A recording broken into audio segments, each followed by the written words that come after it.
Hey everyone, Dave here again. I recently did a Path of the Incarnate setup on my Windows machine, and since I've been hanging out in that community, I've noticed a lot of people have been having trouble with a specific element of managing their mod list, which is updating their mergeobjects.esp and your S3LightFixes.omw add-on. And that's really unfortunate to me because I designed these things to be the most convenient part of the process. So today I want to walk you through a 0 to 100 setup integrating TES3Merge, S3LightFixes, and as a bonus, Greenmote for better performance and visual fidelity directly into your OpenMW and MO2 setup for Path of the Incarnate. It was a lot of words, but we're going to get right into it, and it's going to be more convenient than you would probably expect. Now, this is a fresh setup for me, like I said, so the first thing that we're going to do is tell our tool apps about MO2's override folder. This is a really crucial element of the whole thing, and not a lot of people know that OpenMW has a mirror to MO2's override folder. It's got basically the exact same thing, and I'll show you what I mean. Click up here in the plugins box. We're going to go to OpenMW Player, give them a second. We'll start in the openmw.cfg tab and edit raw. Go down to the very end. We're going to do data-local equals dot dot forward slash dot dot forward slash overwrite. Now what this is going to do is tell any apps like Greenmote and TES3Merge that read this openmw.cfg, hey, this folder loads last after everything else in the entire universe. It's a convenient place to generate your mergeobjects.esp and S3LightFixes.omw add-on because there's only ever going to be one of these per mod list, right? If you put them here, you can't get duplicates, and the system will sort of recognize that it's a unique thing, if you will. So we're done. Hit save, close this out. Now, if you've got a fresh Path of the Incarnate setup, you're not going to have the three apps that we mentioned, TES3Merge, LightFixes, and Greenmote. I've already got them downloaded. I will leave the links to all three in the description. There isn't a ton to know about downloading them, but first-time installers should be aware that you do need the .NET x86 6.0 runtime.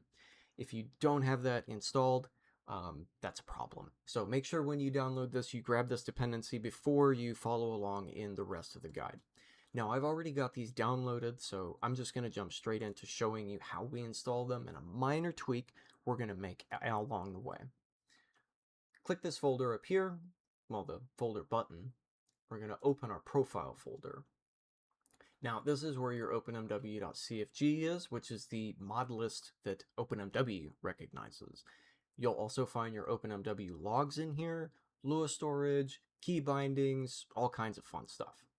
The important thing here is that we want to right-click up in this area that says what folder we're in. We're going to copy address as text. Then we're going to go to our downloads, right-click, TES3Merge, hit Extract All, hit Control-V, then just press Enter. That extracts it, close this out, right-click, extract, Control-V, Enter, boom. Close, right-click, extract all, Control-V, Enter, boom. Very tedious, very simple. And then we're already done getting everything extracted. We need to do a very minor tweak to TES3Merge.ini. So we're just going to double-click this, find the File Filters section. We're going to add two things here. S3LightFixes.omw add-on equals false, and deleted ground cover.omw add-on equals false. Click File, Save, close it, and you're done. Now, one thing that is often brought up, suggested, is that you need to shuffle things in your load order around, disable things in your load order. We're not going to do that today. That's not necessary. But what we are going to do is click this up here, go to Edit, and I'm going to show you all how we're going to integrate all three of those apps as runnable options in MO2. With this little plus sign, we're going to add from file. And I was already in here before, but this is going to be your POTI profile section, path of the Incarnate standard. It's where all the apps are that we were just there. Start with TES3Merge, then add from file again, S3LightFixes, plus add from file Greenmote. This one's just a little bit different. Click in the arguments box, we're going to type convert, and that's that. Hit apply, okay, we're done. Now we have all three of them ready to go. This is the order that we're going to run them in. And the only thing that we need to do each time is just run them, right? So TES3Merge, run.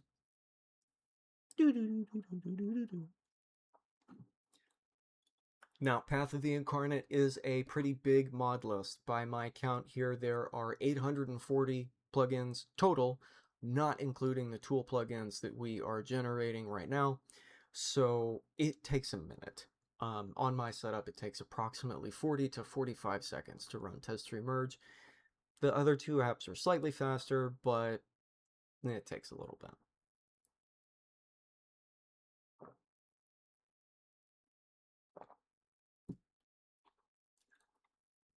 I apologize for the dead air while we go through this process, but it doesn't take very long. Once it's done, it's going to say press any key to exit. If anything else happened, your load order probably exploded. I don't know what to tell you. Get a hold of me in Discord, maybe. Or not. But what you should be seeing is press any key to exit. So we're going to do that. Let MO2 get itself back together here.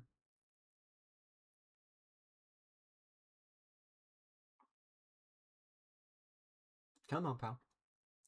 And I'm not sure why exactly it does this, but it does tend to put your merge objects.esp under S3LightFixes when you do this. So make sure to put it back.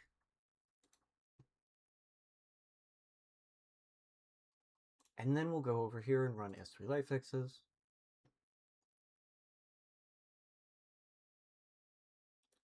Which again is kind of a tedious process. We have to reconstruct the VFS each time. There hypothetically is a faster way that we could do this if we wrote a script to chain all three of these together back to back, but I don't want to make you guys deal with that. So even if it is a little bit faster, this is the more convenient way to do it. So that's what we're going to stick with. Once LightFixes works, you're going to see this big notification pop up. It tells you exactly where it went on your computer. You hit OK.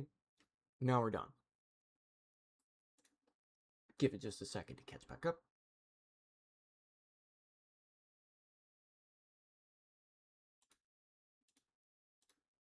Now we're going to run Greenmote. And guess what's involved in this one?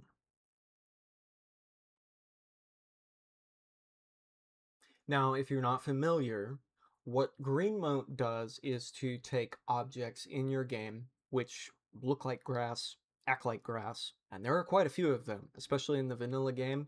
You think about all that ash grass out there in the ashlands. It will take all of those objects and put them in a special bin that the game loads where they don't have collision, and they have this nice effect when you walk on them, just like real grass. It's called the stomp effect. Looks very cool, and it's totally worth having. Plus, it makes your game run a little bit better. Now, after we've ran Greenmote for the very first time, only the very first time, click this refresh button up here.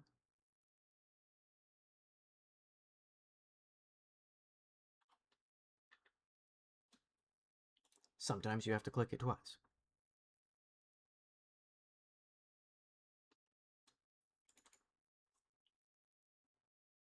I've noticed it helps if you open the directory manually. You can just double click on overwrite here. Sometimes you kind of have to kick MO2 in the pants a little bit in order to get it to recognize that we've just made these. But you can see that they actually are there. So what I'd like to try to do is go into our OpenMW player plugin. Let's go to the ground cover tab, and you'll see our ground cover plugins here, right? So we're going to enable this one, groundcover.omw add-on. And now you see deleted groundcover.omw add-on here. We drag it up to the very, very end of the list. We're going to check it off. And that's that. And so now at this point, we have a fully working setup. We ran all three of those tools back to back. No shuffling around of the load order from this point anyway. No disabling plugins, none of that. Just install, a couple one-off tweaks, and now we can jump right into the game. After it constructs the VFS. Very slowly. Very slowly.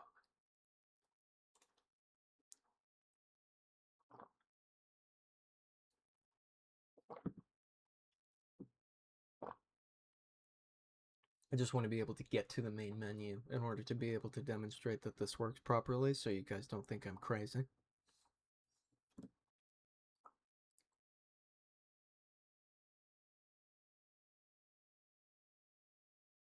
But running this thing on a Windows machine does seem to be awfully slow. I'm not sure what the deal is with that, but I hear quite a bit about it, so I know it's not just me. And here we are, we're at the main menu.